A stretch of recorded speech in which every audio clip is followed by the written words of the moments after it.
Alors, nous savons que depuis un temps, la relation entre le Niger et les pays de la CEDEAO ne sont pas très fluides. La relation particulière entre le Niger et le Bénin n'est pas tout à fait comme dans le passé. Parce qu'évidemment, le Bénin, à un certain moment, a fermé ses frontières. Et à un moment donné, la CEDEAO avait déclaré qu'ils allaient ouvrir les frontières ou dépénaliser le Niger, espérant que le Niger ouvre ses frontières. Mais le Niger ne l'a pas fait.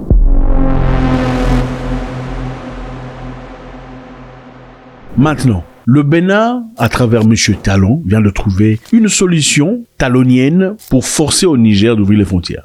Comment vont-ils le faire? Voyons voir. Le gouvernement béninois a-t-il trouvé un moyen de contraindre le Niger de rouvrir ses frontières? Jusqu'à l'heure, on ne sait pas si les autorités nigériennes céderont à la pression. Cette décision est en lien avec l'acheminement du pétrole brut nigérien par les pipelines d'export. Alors, d'après ce qu'on sait, le Bénin a décidé de bloquer l'embarquement du pétrole nigérien à partir de la plateforme de Sémékonji au Bénin où atterrit l'Aéloduc. Nous savons que le Niger a beaucoup de pétrole, en plus de l'uranium que beaucoup connaissent. Le Niger est en effet numéro 7 mondial, producteur de l'uranium.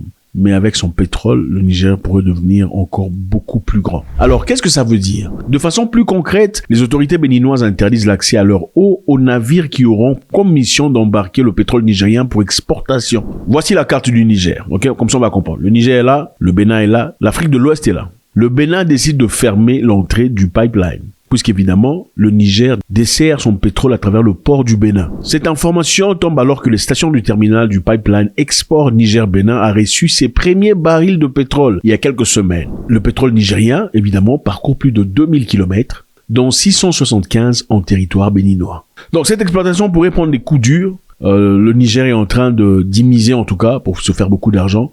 Il y a eu beaucoup d'investissements, beaucoup d'argent, beaucoup d'entreprises se sont mis. Les Chinois aussi d'ailleurs, on y a investi à peu près 7 milliards de dollars. Gros investissement. Je ne sais pas si c'est déjà fini, mais l'objectif évidemment c'est de sortir le pétrole du Niger pour aller être vendu dans le terrain international. Maintenant, regardez sur la carte, le Niger est là. Le Niger n'est pas bordé par la mer. Et évidemment, on a besoin de mer. Pourquoi on a besoin de mer? Sur le plan commercial, on a besoin de mer pour faire les exportations et importations à prix réduit. Certaines personnes te diraient pourquoi on n'utilise pas les airs, pourquoi on ne le fait pas par avion. Parce qu'importation ou exportation par avion, ça coûte beaucoup plus cher qu'exportation ou importation par navire ou par eau. Et comme le Niger n'a pas de frontières, n'est pas bordé par la mer, le Niger est obligé de coopérer ou en tout cas d'avoir des communications commerciales avec des pays qui sont bordés par la mer pour faciliter cette tâche. Et dans ce cas, initialement, quand on commençait ce projet, on voulait exporter le pétrole nigérien en plaçant des pipelines depuis le Niger, le Tchad jusqu'au Cameroun, à Kribi. C'était ça l'idée initiale. Mais ensuite, ils ont changé d'avis et ont préféré aller faire ça à travers le Bénin.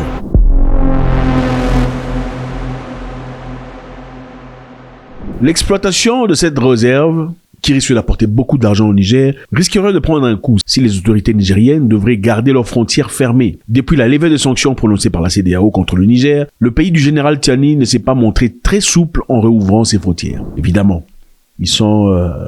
voilà, quand vous nous fermez la frontière, ou vous me ravissez quelque chose, ensuite vous venez me le donner. Je ne le prendrai pas directement. Je voudrais comprendre pourquoi vous avez changé d'avis, n'est-ce pas? Je ne me lancerai pas directement dans une quiétude disant, bon, toi qui étais clairement mon ennemi il y a quelques jours, finalement tu décides de changer d'avis. Quelles sont les raisons antérieures? Qu'est-ce que tu as derrière? Qu'est-ce que tu as sous les manches? C'est ça.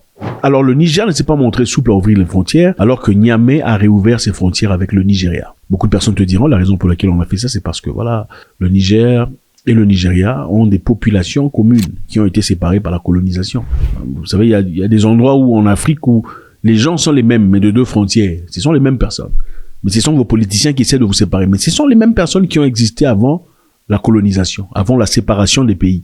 Les frontières du Bénin sont restées fermées jusqu'à ce jour. Malgré tous les appels lancés par les autorités béninoises, la situation est restée inchangée pendant plusieurs mois maintenant. Quelles sont les raisons pour lesquelles pensez-vous que le Niger garde ses frontières fermées par rapport au Bénin? Certaines personnes pensent qu'évidemment au Bénin, il y a des militaires français. Il y a des troupes françaises stationnées au Bénin qui poseraient danger vis-à-vis du Niger si vous laissez les portes ouvertes. Comme c'est les Français à pas que des Blancs, il y a aussi des Noirs. Écoutez, il y a des militaires qui peuvent carrément traverser et faire ce qu'ils ont à faire pour déstabiliser le Niger. Selon certaines rumeurs, évidemment, les frontières ne sont pas toujours ouvertes parce que les soldats français seraient présents sur le sol béninois et que Niamey craindrait une attaque. Bon, on ne sait pas. Est-ce que cette attaque pourrait se démontrer ouverte? Ou si on risquait d'attaquer quelque chose qui appartient au Niger, pourquoi on n'attaquerait pas directement ces pipelines depuis le Bénin?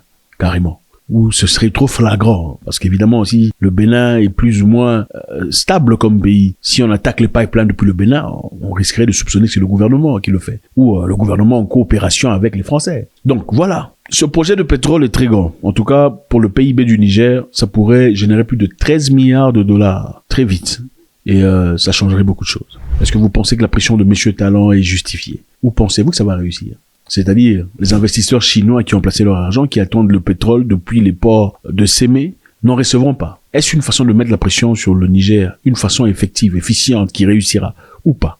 Faudrait-il faire confiance aux Béninois qui clairement n'ont pas été du côté du Niger quand le Niger a décidé de prendre sa propre direction en main? Point d'interrogation. Maintenant nous allons au Sénégal, au pays de la Teranga.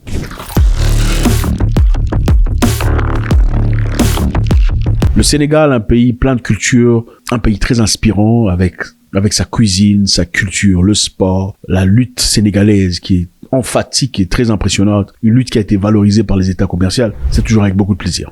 Maintenant, le nouveau président sénégalais a fait un voyage en Côte d'Ivoire pour aller rencontrer son homologue ivoirien. Et ce voyage a été très important, mais vu de deux côtés, par plusieurs personnes, a été vraiment critiqué. Beaucoup de personnes pensent que ce voyage est un voyage décevant parce que, compte tenu du fait que nombreux espéraient que le Sénégal prenne la position du Niger, Burkina Faso ou du Mali, en s'opposant farouchement à la France et à toutes ses institutions, ou à toutes ses dérives, à tout le pion de la France-Afrique. C'est-à-dire fermer complètement la porte à tout ce qui est français ou tout ce qui est relatif aux Français. Le président ivoirien, comme vous le savez, est perçu par beaucoup de personnes comme promoteur de la France en Afrique. Maintenant, faudrait-il faire ce voyage ou pas? Est-ce que ce voyage manifestement éclaircit le public sur la mentalité ou la direction du président sénégalais? Est-ce que le président sénégalais serait aussi idolâtre de la France? Continuera-t-il à perpétuer ce qu'a fait ses prédécesseurs? Ces serments de liberté, d'authenticité, d'une monnaie originelle sénégalaise, seraient-ce simplement des serments pour gagner les élections? Ou aurait-il derrière la tête une idée que beaucoup ne comprennent pas? Je pense qu'il est peut-être un peu trop tôt de le juger en ce point-ci. Premièrement, les relations diplomatiques ont toujours été nécessaires. Venir au pouvoir directement et refuser de parler à tout le monde serait quelque part peu productif, surtout étalant déjà ses cartes. Si on jouait à un jeu de cartes, il faut garder ses cartes fermées, n'est-ce pas? Monsieur Poutine n'a-t-il pas rencontré Emmanuel Macron récemment? Il l'a fait. Mais est-ce que cela a changé sa position vis-à-vis de la France et l'Occident? Absolument pas. M. Poutine a rencontré plusieurs personnes. Serait-il prudent de dire que M. Bassirou est en train de jouer à un jeu très intelligent, en partant en Côte d'Ivoire, en montrant son intention positive, en n'ayant clairement pas une position offensive à l'égard de qui que ce soit? Vous savez, on peut avoir des idées différentes, mais on peut discuter, sans essentiellement que je copie ou que j'adopte votre mentalité. Je pense que le combat ici, c'est contre une mentalité, pas contre votre personne. Qu'est-ce que vous en pensez? Faites-moi savoir ce que vous en pensez. Encore une fois, le Bénin, à travers M. Talon, ferme ses frontières. Le Bénin bloque la sortie du pétrole, espérant pouvoir forcer au Niger d'ouvrir ses frontières. Est-ce que le Niger va céder? Le président sénégalais fait un voyage en Côte d'Ivoire, un voyage qui fait verser beaucoup d'encre. Merci infiniment les amis, c'est toujours avec beaucoup de plaisir. On veut savoir ce que vous en pensez, on va vous lire dans les commentaires. God bless.